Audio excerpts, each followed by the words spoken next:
सर्वसामान्यांचा आवाज बेधडकपणे मांडणारा न्यूज चॅनल म्हणजेच बेधडक.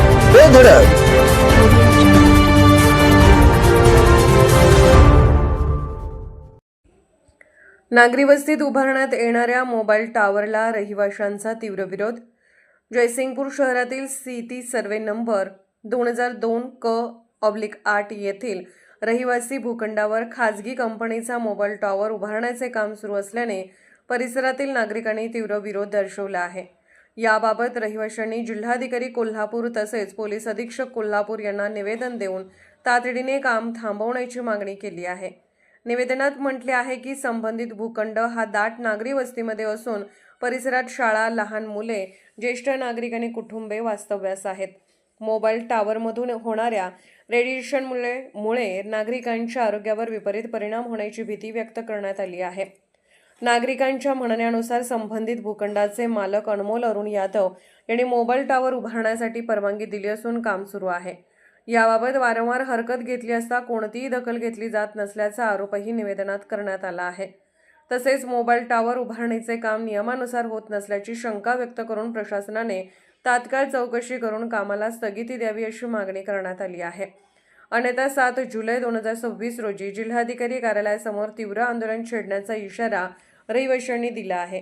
या निवेदनावर परिसरातील अनेक नागरिकांच्या स्वाक्षऱ्या असून त्याची प्रत जयसिंगपूर नगर परिषद उपविभागीय अधिकारी तसेच जयसिंगपूर पोलीस ठाण्यासही देण्यात आली आहे.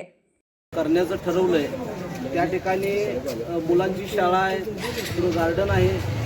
तिथं त्या लोकवस्तीमध्ये वृद्ध माणसं आहेत, त्यांना जाणून बुजून हा त्रास देण्याचं काम त्या लोकांनी केलेलं आहे.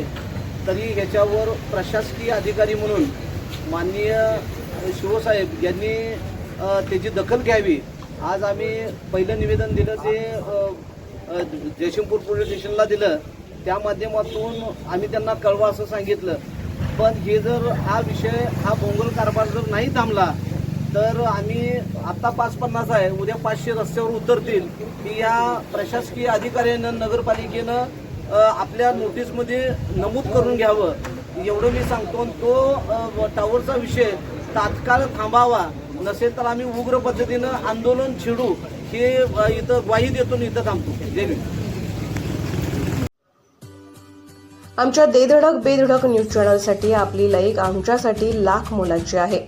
चला तर मग एक लाईक करा, सबस्क्राईब करा आणि बातमी शेअर करून आम्हाला प्रोत्साहन द्या.